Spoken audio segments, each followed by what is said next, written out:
In this tutorial, we are going to be looking at the blood supply of the upper limb, which started from the heart all the way down to the fingers. Let's break it down step by step, starting from where all these actions begin, which is the heart. But before then, here we have a summarized table that explains the blood supply of the upper limb.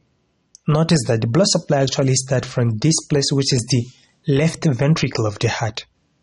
It sends oxygenated blood into the ascending aorta. From ascending aorta, it pushes it out to the aortic arc. At the aortic arc, it's been divided into three branches, which is the brachiocephalic artery, left common carotid, and left subclavian artery. The brachiocephalic artery is being divided into two other branches, which is the right subclavian artery and the right common carotid. The right artery is being divided into other four branches, which is the thyrocervical branches, vertebral branches, internal thoracic artery, axillary artery. Axillary artery, notice that this is the armpit. So it's been divided into four other branches, which is the brachial artery, anterior circumflex humeral, posterior circumflex humeral, and subscapular. The brachial artery has been divided into other three branches, which is the ulnar, radial, and deep brachial. Combination of ulnar and radial give rise to the superficial palmar arc and deep palmar arc. This basically seems to be complicated. But in order for you to simplify it, you can use these mnemonics. These mnemonics basically can maybe work just here. But let's take it back. Ascending aorta and aortic arc, I think it's easier to identify them. Notice that this is the heart. Here we have the right atrium and we have the left atrium. Right? And here we have the right ventricle and here we have the left ventricle. Basically, everything I'm talking about starts from here. From the left ventricle of the heart, it moves upward into the aorta. But which part of the aorta? It moves into the ascending aorta. Notice that this particular part is what we call the ascending aorta. From the ascending aorta, it moves to this particular point, which is what we call the aortic arc. But to make it easier, I zoom the whole aorta and see how things move. So this place is what we call the ascending aorta, and this particular place is what we call the aortic arc. So notice that the blood supply of the upper limb basically starts from here. Okay, let's use green this time around. Here, which is the first step, oxygenated blood will be sent from the left ventricle of the heart into the ascending aorta. So this is the second place, ascending aorta. From ascending aorta, it will move into the aortic arc. So from the aortic arc, it will divide into three branches. Remember, this is the brachiocephalic artery. Brachiocephalic artery. And here we have the left common carotid, and here we have the left subclavian artery, So at this point, what will happen? Since we are looking at the blood supply of the upper limb, we are going to focus on the brachiocephalic, because the brachiocephalic artery is being divided into two other branches, which is the right. Remember, this is left, this is left. Now we are going to be focusing on the right. So at this point, we are done with the left ventricle, which we have seen it here. We are done with the ascending aorta, which we have seen it here. We are done with the aortic arc, which we have seen it also here. The brachiocephalic artery is this. And here we have the left common carotid, which is this. And we have seen the subclavian artery, left subclavian artery, which is this. We have seen all this. So the next thing we're going to be left with is the subclavian artery, right? But specifically, right subclavian artery and right common carotid. So the right subclavian artery is this, the right subclavian artery, and here we have the right common carotid. Don't be confused. So we are done with this and we are done with this.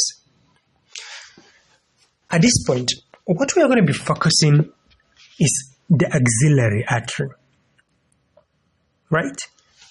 But here we have the thyrocervical branches. Let's assume here we have this will come here. We're going to have the thyrocervical branches here. And we're going to have the vertebral branches, which will come up of this. We're done with this, and with the which is also going to supply into the top, right? The axillary will span up. It's not going to have the anterior circumflex, posterior circumflex. The anterior circumflex, using a very simple English, is basically anterior circumflex humeral is going to be here, then posterior circumflex is going to be behind. Remember, this is the spine of the scapula, which basically tell you that this is the posterior view. So we are going to, as the name suggests, posterior circumflex is basically behind. So the next thing we are left with,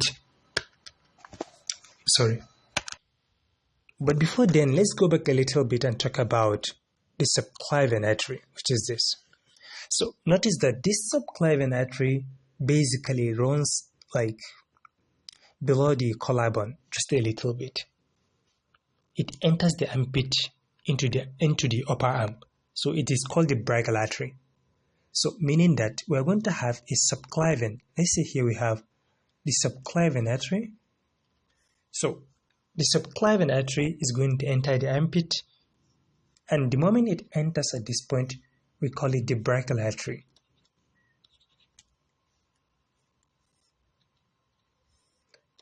Brachial artery. So notice that this supplies the shoulder area and upper chest. Along its path, it sends branches to important muscles in the shoulder. So what we have next, what we will continue is same brachial artery. So once the axillary, right? When the axillary moves past the armpit into the upper arm, it's called the brachial artery. And this artery runs down to the length of the upper arm, and it provides blood supply to arm, especially the triceps. So notice that once this brachial artery, it will keep on moving until it reaches this elbow. The moment it reaches this elbow, it will divide into two. So notice that this is the one that is closer to midline is what we call the ulnar. The one that is running away is the radial. Running is equal to radial. Close to the midline is ulnar. So notice that we said the brachial artery, the moment it reaches the, elbow, divide into the radial and the ulnar. Notice that we said the radial is the one which runs along the thumb side, right? That is the pollex, which is this. That is, the thumb side of your forearm. And the ulnar artery, this is the one that runs along the pinky finger, which is the little finger. So let's look at the radial artery first. So this radial artery is the one that travels down the outer side of your forearm towards your thumb.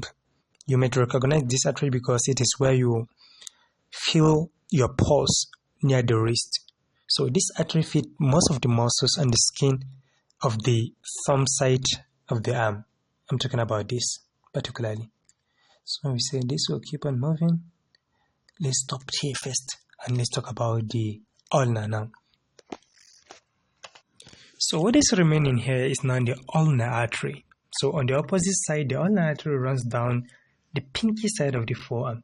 This is a bit larger than the radial artery. And it provides blood to muscles and skin on the inner side of your arm. I'm talking particularly, we said this is larger than the other one. I'm talking about this. Remember, we said the brachial artery here is being divided into three, which is the ulnar, radial, and then the brachial. So what we're going to be left with here is the deep brachial. The brachial, it should be somewhere around here. Let's change it. The deep brachial. So in the hand, the radial and the ulnar, they combine together, they work together to form two arcs, which is the deep arc. And that's one thing which you need to understand. So that's formed by the ulnar artery, which is the ulnar and the radial. Basically, it's what about the deep arc?